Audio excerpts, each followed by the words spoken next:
Given President Trump's mean-spirited and often bigoted attitudes on immigration, it pains me to say this, but he is right that the United States faces a crisis with its asylum system.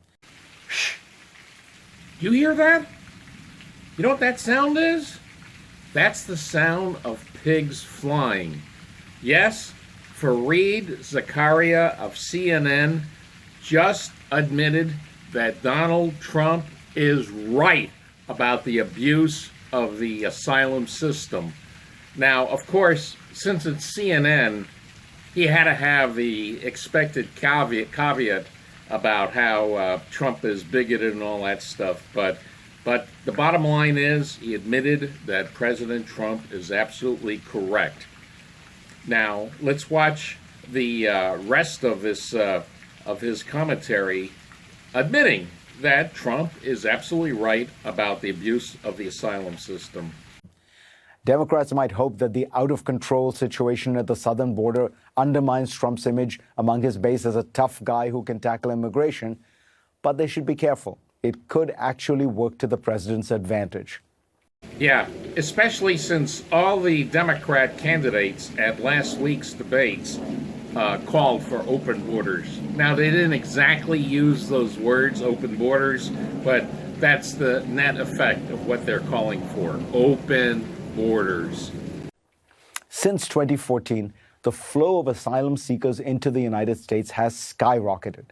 Last year, immigration courts received 162,000 asylum claims, a 240% increase from 2014. The result is a staggering backlog, with more than 300,000 asylum cases pending, and the average immigration case has been pending for more than 700 days. So what's the solution from the Democrats? Let even more people into the country. It's also clear that the rules surrounding asylum are vague, lax, and being gamed. The initial step for many asylum seekers is to convince officers that they have a credible fear of persecution in their home countries, and about 75% meet that criteria. Some applicants for asylum have suspiciously similar stories using identical phrases. Many simply use the system to enter the U.S. and then melt into the shadows or gain a work permit while their application is pending. They have suspiciously similar stories because they're being coached by left-wing organizations whose goal is to make Trump look bad. Asylum is meant to be granted to a very small number of people in extreme circumstances, not as a substitute for the process of immigration itself. Yet the two have gotten mixed up. As The Atlantic's David Frum has pointed out, the idea of a right to asylum is a relatively recent one, dating to the early years of the Cold War.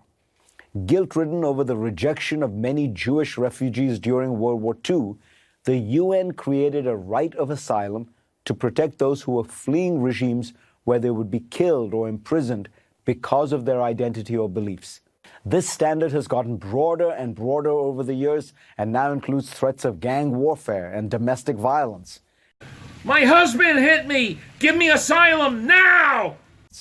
These looser criteria, coupled with the reality that this is a safe way to enter the U.S., have made the asylum system easy to abuse.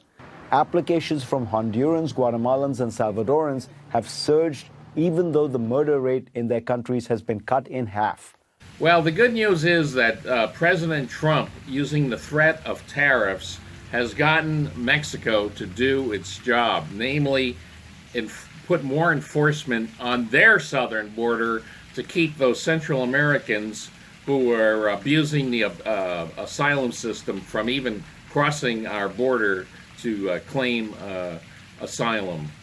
Finally, let's take a look at those taboo words from Fareed Zakaria that most likely will earn him a shunning from his fellow CNN colleagues as well as many other leftists. Given President Trump's mean-spirited and often bigoted attitudes on immigration, it pains me to say this, but he is right that the United States faces a crisis with its asylum system.